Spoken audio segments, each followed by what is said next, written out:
നടക്കണ്ടേ? എടി അവർ തടി പിടിക്കണം, നമുക്ക് നടക്കണം. പ്രിയശിനി, ഇതാണ് ഒരു ഡമ്പലല്ലേ?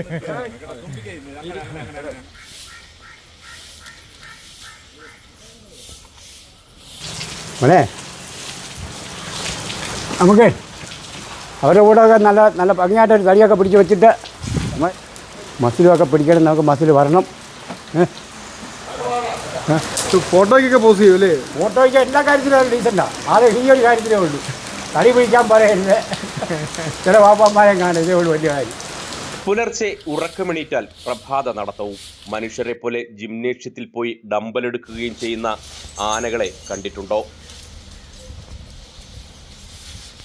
ഇല്ലെങ്കിൽ പത്തനംതിട്ട കോന്നി ആനക്കൂട്ടിലേക്ക് പോകാം. വ്യായാമ മുറകൾ അഭ്യസിച്ച് ആരോഗ്യവും സൗന്ദര്യവും വർദ്ധിപ്പിക്കുകയാണ് ആനകൾ. കാട്ടാനക്കൂട്ടങ്ങളിൽ നിന്നും ചെറുപ്പത്തിലെ ഒറ്റപ്പെട്ട ഇവയെ ആനക്കൂട്ടിലെത്തിച്ച് സൂക്ഷ്മതയോടെ പരിപാലിച്ചാണ് വളർത്തിയത്. ഇവിടെ എത്തുന്ന കാഴ്ചക്കാർക്ക് മുന്നിൽ ഡാൻസ് ചെയ്യുന്ന വിരുതന്മാർ വരെ ഇക്കൂട്ടത്തിലുണ്ട്. രാവിലെ എണീറ്റാൽ പ്രാഥമിക കാര്യങ്ങൾ നിർവഹിച്ച ശേഷം ആനക്കൂടിന് ചുറ്റും 10 റൗണ്ട് നടക്കും. പിന്നീടാണ് ജിംനേഷ്യത്തിൽ പ്രവേശിക്കുക. നമ്മൾ ഡമ്പൽ പൊക്കുമ്പോൾ ഇവർ തടി പൊക്കിയാണ് മസിൽ ഉറപ്പിക്കുന്നത്. ഇതാണ് ഒരു ഡമ്പലല്ലേ? ഒന്ന് വായിലെടുക്കും, ഒന്ന് കയ്യിലെടുക്കും. ശരി, ഇറങ്ങിപ്പോട്ടാ.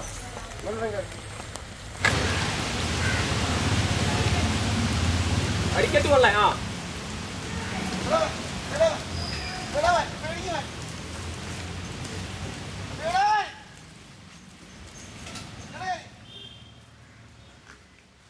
ചില മസിൽ വീരന്മാർ വലിയ തടികൾ പൊക്കി വീരസ്യം കാണിക്കാറുണ്ട്. മടിയന്മാരും ഇക്കൂട്ടത്തിലുണ്ട്.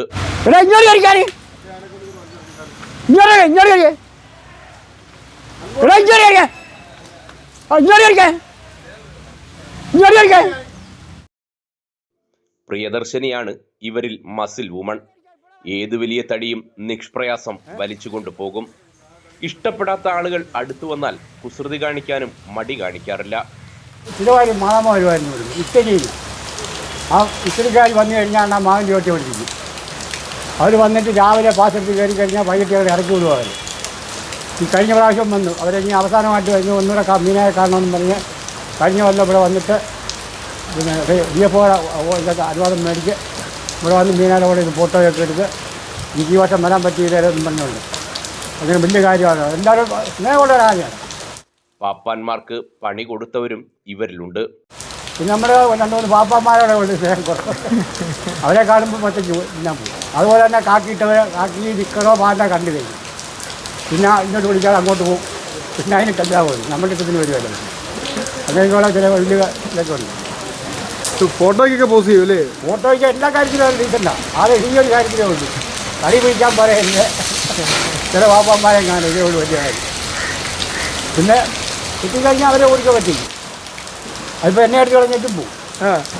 ഫോട്ടോയ്ക്കൊക്കെ പോസ് ചെയ്യും അല്ലേ? ഫോട്ടോയ്ക്ക് എല്ലാ കാര്യത്തിലും ഡീസൻ്റാണ്. അത് ഈ ഒരു കാര്യത്തിലേ ഉള്ളൂ. തടി പിടിക്കാൻ പറയരുത്. ചില വാപ്പാന്മാരെ കാണും, ഇതേ ഉള്ളൂ വലിയ കാര്യം. പിന്നെ കിട്ടിക്കഴിഞ്ഞാൽ അവരെ ഓടിക്കാൻ പറ്റില്ല. അതിപ്പോൾ എന്നെ അടുത്ത് കളഞ്ഞിട്ടും പോകും. ഞാൻ നേരെ അവിടെ നിന്ന് തന്നെ ഒരാളോട് പറഞ്ഞൊരു വീഡിയോ തരാം. ചോദിച്ചാളല്ല വീഡിയോ കൊണ്ട് തന്നെ, വേറെ ആൾ വീഡിയോ കൊണ്ട് തന്നെ. അവനെ കിട്ടാത്ത കയറുവാൻ എൻ്റെ പുറത്തൊരടി. ഞാൻ താഴെ വീണ് എൻ്റെ നെറ്റിയൊക്കെ പൊട്ടി, കാലിൻ്റെ മുട്ടൊക്കെ പൊട്ടി. പിന്നെ ഞാൻ ആശുപത്രിയിൽ പോകേണ്ടി വന്നു. അത് കഴിഞ്ഞ് പിന്നെ ചാടിച്ചിട്ടുണ്ട്. പല പ്രാവശ്യത്തെ കിട്ടിയിട്ടുണ്ട്. മേലൊക്കെ നിന്നിട്ടുണ്ട് പോയി. ഇത്രയും മസിൽ പെരുപ്പിച്ചു വരുന്നവർക്ക് വെറുതെ എന്തേലും ആഹാരം കൊടുക്കുകയല്ല. നല്ല ഹൈ പ്രോട്ടീൻ അടങ്ങിയ ആഹാരം നിശ്ചിത അളവിൽ ചേർത്താണ് നൽകുന്നത്. കത്തിക്കുവെന്നാണ് ചിലർ പറയും. വറ്റിച്ചു കഴിഞ്ഞാൽ ആദ്യം ചെറുപയർ വെന്ത് കഴിയുമ്പോൾ നമ്മൾ അരി പച്ചരി വെന്ത് കഴിയുമ്പോഴാണ് നമ്മൾ റാഗി, ഗോതമ്പ്, മിനറൽ മിക്സർ, ഉപ്പ്, കരിപ്പട്ടി ഇതെല്ലാം കൂടെ ആഡ് ചെയ്തിട്ട് ഇത് നല്ലവണ്ണം ഇളക്കി ഇത് പറ്റിച്ച്. ഹൈ പ്രോട്ടീനാ. ചെറുപയറുമുണ്ട്. ചെറുപയർ നല്ല നമുക്ക് മുട്ടയ്ക്ക് പകരം കൊടുക്കുന്നതാണ് ചെറുപയർ. ഇതിളക്കി നമ്മൾ ഈ സ്ലാവിൽ ഈ സ്ലാവിൽ തണുപ്പിച്ച് കേക്ക് പരുവത്തിലാക്കിയിട്ട് ഉരുട്ടി കൊടുക്കും. ഓരോ ആനയ്ക്കും പ്രായമനുസരിച്ചാണ് റേഷൻ നിശ്ചയിച്ചിരിക്കുന്നത്. എന്തായാലും ബോഡി ബിൽഡർ മത്സരത്തിൽ ഒരു കൈ നോക്കാൻ തന്നെയാണ് പ്രിയദർശിനിയുടെയും കൊച്ചയ്യപ്പൻ്റെയും ഒക്കെ തീരുമാനം.